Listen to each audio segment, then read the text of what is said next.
우리 한 가지 질문입니다. 여러분이 지금 구장의 내용이 뭐예요? 날 때부터 소경을 고치는 내용입니다. 예수님이 이제 이와 관련된 쭉 말씀을 하시다가 갑자기 10장에 와서 당신을 선한 목자라고 비유하십니다. 그리고 따르는 백성을 양이라고 비유합니다. 그리고 그 당시에 바리새인들을 거짓 목자라고 소개합니다. 왜 갑자기 선한 목자하고 양으로 비유 말씀이 갑자기 왜 나오는가 여러분? 소경을 고치시고 뭐 그것 때문에 변론이 생겨서 바리새인과 이야기하는 중에 왜 갑자기 순간적으로 이 양의 비유를 말씀을 하셨는지 생각해 보셨는가요? 여러분이 이 힌트가 22절에 보시면 예루살렘의 수전절이 이름이 되는 경우입니다. 수전절, 이스라엘 절기 가운데 하나입니다. 물론 3대 명절은 아니에요. 이 절기는 이스라엘 백성이 헬라의 식민지 점령을 다시 식민당할 때에 그때 한 장군 누구죠? 안티오코스가 성전에다가 자기의 물건을 들여놓고 성전이 굉장히 더럽힐 때였습니다. 그때 이제 한 BC 100년 전에 그 당시의 제사장의 아들 마카비가 혁명을 일으켰어요. 하나님의 성전이 더 이상 더럽혀질 수가 없다. 그래서 백성들을 불러 모아서 당시에 그 헬라 시대, 헬라의 제국하고 맞싸워서 승리하게 됩니다. 그래서 한 100년 정도 독립을 하게 돼요. 이스라엘이. 그리고 성전에 그동안 들어있던 모든 성전의 물건들을 다 끊어놓고 다시 한번 정결하게 만든 다음에 이 성전을 주 앞에 드린 그 날을 기념하기 위해서 만든 것이 수전절입니다. 근데 이 절기에 꼭 그들이 말씀을 하나, 공독하는 말씀이 하나 있어요. 그게 에스겔서 34장입니다. 내용 보실래요? 어떤 내용인지? 제가 말씀을 다 읽지는 않고 한 4절까지만 읽겠습니다. 약성경 1204페이지 2절입니다. 인자야, 너는 이스라엘 목자들을 쳐서 예언하라. 그들 곧 목자들에게 예언하여 이르기를 주 여호와의 말씀에 자기만 먹이는 이스라엘 목자들은 화 있을진저 목자들이 양의 무리를 먹이는 것이 마땅치 아니하냐. 너희가 살찐 양을 잡아 그 기름을 먹으며 그 털을 입되 양의 무리는 먹이지 아니하는도다. 너희가 그 연약한 자를 강하게 아니하며 병든 자를 고치지 아니하며 상한 자를 싸매어 주지 아니하며 쫓긴 자를 돌아오게 아니하며 잃어버린 자를 찾지 아니하고 다만 강포로 그들을 다스렸도다. 이 말씀을 수전절날 항상 이 말씀을 봉독을 합니다. 무슨 내용이에요, 여러분? 현재 이 내용은 하나님은 구약의 내용을 보시면 하나님은 항상 목자로 등장하십니다. 이스라엘의 목자. 그리고 백성들은 그의 양입니다. 그래서 하나님이 목자로서 백성들을 보호하고 인도하시는데 그 일을 몇 사람들을 뽑아서 당시에 뭐 제사장이나 어떤 뭐 왕이라든지 종교 지도자들을 뽑아가지고 목자의 직분을 맡기신 거예요. 나 대신 백성들을 보호하라고. 근데 그들이 어떻게 했다고요? 당시에 종교 지도자들이 정말 양들을 위해서 있지 아니하고 누굴 위해서요? 자기들 위해서 있는 거예요. 그래서 양들을 가지고 있는 것을 강탈하는 것입니다. 그들의 것을 빼앗는 것입니다. 그들은 먹이지 아니하고 자기들만을 위해서 양들을 이용하는 거예요. 여기 보면은 양들이 병이 들어도 아파도 돌보지 아니하고 오히려 그것들을 가지고 빼앗았다. 양의 살찌는 그것들 잡아먹고 양의 털을 벗겨서 그것으로 옷을 해 입고 있다는 것입니다. 그 결과 어떻게 되었는가요? 에스겔서 양들이 흩어지게 되었어요. 그리고 하나님이 그 목자를 치워버립니다. 그래서 바벨론으로 다 포로로 끌려가게 되는 거예요. 그래서 오늘 이 말씀을 지금 배경을 가지고 예수님 말씀하시는 것입니다. 무슨 말이에요? 당시의 바리새인들에게 너희들에게 하나님께서 목자의 직분을 맡겼다는 것입니다. 근데 너희들은 정말 이 백성을 위해 존재하지 아니하고 오히려 너희를 위해 존재하고 있다는 말씀을 지금 드리고 싶은 거예요. 지금 이 바리새인들은 어떻게 했어요? 분명히 하나님의 역사를 통해서 병에 고침받았습니다. 그들은 기뻐하고 감사해야 돼요. 마땅히 자기들이 돌봐야 될 대상들입니다. 소경도. 근데 그들은 돌보지 않았어요. 뭔가 이가 소경인 것은 죄를 지었기 때문에, 그래서 오히려 그들을 무시하고 멸시하고 저버렸습니다. 보살피지 않았던 것입니다. 그리고 벽에 나왔으면 기뻐야 되는데 기뻐하지 않고 오히려 자기들의 계명을 어겼다고 생각하고, 또 예수님을 인정하게 되면 자기들의 미치가 위협을 받기 때문에 자기들을 위해서 예수님을 거절하고, 그리고 고침받은 이 소경도 거절하게 됩니다. 예수님 이런 상황을 지금 보시면서 마치 수전들을 맞이했기 때문에 진실로 내가 누구인가, 나는 이 땅에 내가 왜 왔는지, 내가 누구인지를 바리새인들과 함께 대비해서 주시려고 이 양의 비유를 말씀하신 것입니다. 그래서 오늘 여기 내용 보면 갑자기 강도가 나오고 절도가 나오고 도적이 나와요. 그리고 선한 목자가 등장합니다. 이것은 수전들과 연관시켜서 말씀하시기 원한 예수님의 의도입니다. 그래서 오늘 여기는 지금 두 종류의 목자가 소개되는데, 하나는 선한 목자가 나옵니다. 또 하나는요, 싹군 목자예요. 차이점 뭐겠어요? 선한 목자와 싹군 목자의 차이점. 선한 목자는 양을 위해서 있습니다. 싹군 목자는요, 싹을 목적으로 하기 때문에 어떤 이익을 위해서, 그 자기를 위해서 있는 것입니다. 그래서 오늘 여기 내용 보시게 되면 자세하게 선한 목자와 이 싹군 목자의 비교를 통해서 오늘 우리에게 어떤 교훈을 주셨는지 먼저 한번 배경을 보십시오. 여러분 오늘 내용 보시면서 당신을 선한 목자를 비유하신 그 내용이 두 가지가 제가 발견했습니다. 첫 번째가 뭘까요, 여러분? 당신은 선한 목자라고 말씀합니다. 자, 선한 목자의 특징 뭐가 나올까요?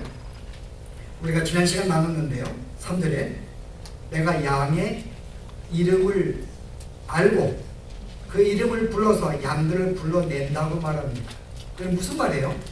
실제 이 목자가 양 한 마리 한 마리에게 이름을 붙여줍니다. 그리고 그 이름을 부르면 양이 나오게 되어 있습니다. 그 정도로 이 선한 목자는 어떤 이 전체 집단적으로 양을 보지 아니하고 그 속에 담겨있는 개별적으로 한 양에 대해서 관심을 갖고 보고 있다는 것입니다. 그 양이 누구인지 압니다. 그 양의 이름을 알고 그 양을 불러내는 것입니다. 이게 선한 목자의 첫 번째 특징입니다. 선한 목자는 한 양을 개인적으로 관심을 가져요. 그가 어떻게 지내고 있는지. 그러나 싹군 목자는요, 개별적으로 보지 아니합니다. 어떻게 볼까요? 다 그냥 하나의 단체로 집단으로 보는 거죠. 그에게는 어떤 이익의 목적이기 때문에 양을 볼 때 양이 얼마나 건강하게 잘 자라고 발육 상태를 봅니다. 아주 건강하게 잘 자라야지 자기에게 이익이 많이 들어오니까요. 건강에 새끼를 많이 낳게 되어 있습니다. 그 양의 수가 많아지게 되면 나에게 100마리 양, 200마리 양이 많아지게 되면 내 소유가 많아지게 됩니다. 자기 이익을 위해서 한 마리의 양에 관심이 아니라 집단적으로 나에게 100마리의 양, 전체 양을 본다는 것입니다. 이것은 바로 싹군 목자. 얘들은 진실로 목자가 아니라고 말합니다. 목자 같지만 실제 목자가 아니다. 목자의 임무는 양을 위해 존재하는데 이 싹군은 자기가 싹을 위해서, 자기를 위해서 양이 한 마리 한 마리가 돈으로 보인다는 거예요. 그래서 오늘 여러분이 다른 여러분의 이 비유 가운데서 정말 한 마리에 관심을 갖는 선한 목자 예수님의 모습 우리에게 보여주는 것입니다. 한 영혼에 관심을 가지시는 것. 여러분 마태복음 18장에 보시면 또 다른 양의 비유가 나오는데 100마리 양이 있었어요. 어떤 사람이요. 근데 한 마리 양이 잃어버리게 되었습니다. 어떻게 했다고요? 그 양을 찾으러 갑니다. 무슨 말이에요, 여러분? 여러분 이 양은 제가 보니까 양은 눈이 나쁘다고 합니다. 그래서 2-3m 앞을 보지 못한다 그래요.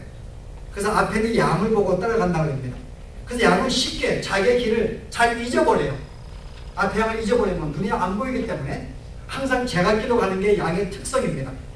그래서 요즘은 잃어버린 양은 어떻게 보면 저 앞을 보지 아니했고 속을 새기는 양입니다. 근데 목자가 어떻게 했어요? 91마리를 우리에 둔 다음에 한 마리 양을 찾으러 가지 아니하겠는가? 실은 싹군은 찾으러 가지 아니합니다. 실은 한 마리가 지금 찾는 것도 시간도 얼마 걸릴지 모르고 뭐 잊어버린다고 자기가 손해보는 게 아니니까요. 자기 소유가 아니기 때문에.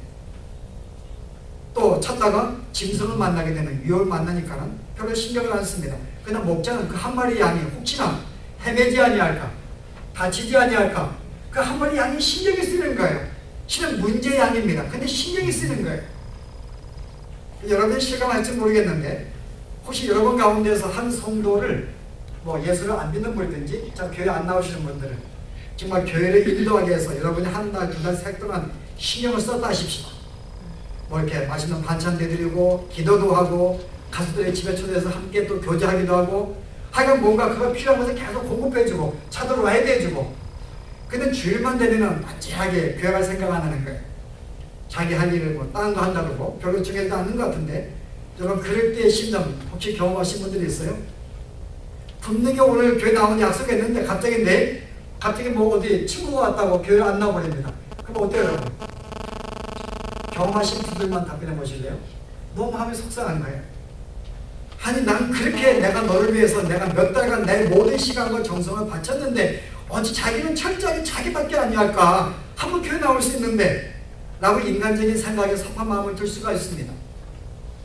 그런데 그 마음이 드는 그 다음 뭐예요? 오늘 이 선한 목자는 바로 그런 양에 대해서 마음에 안타까움이 있는 거예요. 혹시나 또 곁길로 가지 아니할까? 혹시 다치지 아니할까? 그가 속세교보다 그가 혹시 잘못된 길로 하지 않을까? 그 마음에 신경을 쓰면서 계속 그에게 염려에 찾아갔던 그 마음이 선한 막지라고 이야기를 합니다. 그래서 이 말씀을 그 성 어거스틴이 이런 말 했어요. 이게 우리 주님의 마음이다. 우리 주님은 어떤 사람인가 하면은 실제 온 세상에 나 하나밖에 없는 것처럼 하나님의 자녀가 나 하나밖에 없는 것처럼 나를 사랑하신다고 이야기했어요.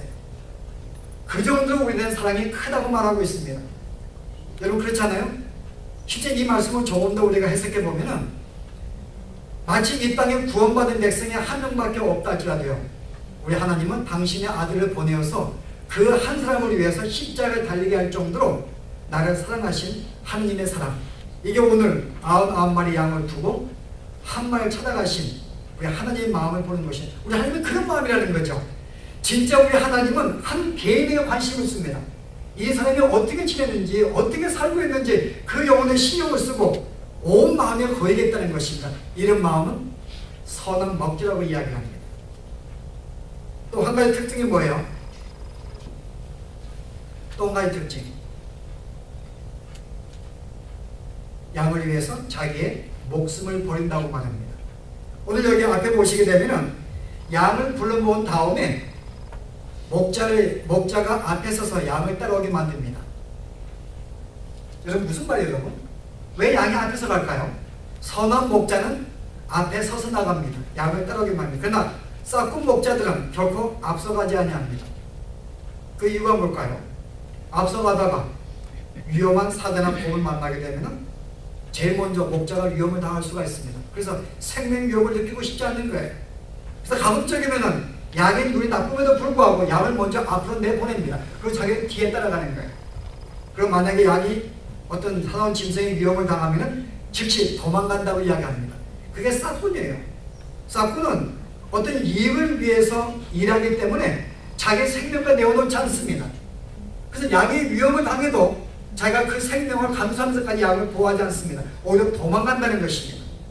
근데 선한 목자는 앞서간다는 거예요. 무슨 말이에요? 모든 위험을 대신 감수하는 것입니다. 사대를 만나게 되면 대신 그 사대를 싸워서 양을 보호하는 것이 있습니다. 여러분이 시편 23편에 여호와는 나의 목자시니 내게 부족함이 없다고 그럽니다. 두 가지 이유를 설명해요. 첫째는요, 그가 나를 푸른 초장에 누이시고 쉴만한 물가에 인도하기 때문에. 앞서가는 이유는 실제 혹시나 길이 험하지 아니할까, 돌들도 치우고 길도 치우면서 가장 이 양들이 먹기 좋은 곳, 쉬기 좋은 곳으로 찾기 위해서 제일 먼저 앞서가는 것입니다. 그래서 그분이 나의 목자이기 때문에 백성들이 내 마음속에 내가 즐거워한다는 것입니다. 두 번째 이유가 뭐예요? 내가 사망의 음침한 골짜기로 간다 할지라도, 해를 두려워하는 것은 내가 그것을 간다 할지라도 혹시 내가 해를 당할까봐 내가 염려하지 않는 것은 뭐예요? 주의 지팡이와 막대기가 나를 보호하기 때문에. 목자가 하나의 이 막대기를 들고 나를 앞서서 위험한 사대를 짐승을 만나게 되면 대신 싸워줄 것을 믿기 때문에 자기는 여호와의 목자를 안심하고 따라간다는 것입니다. 실제 선한 목자는 앞서가는 것입니다. 위험을 감수하는 거예요.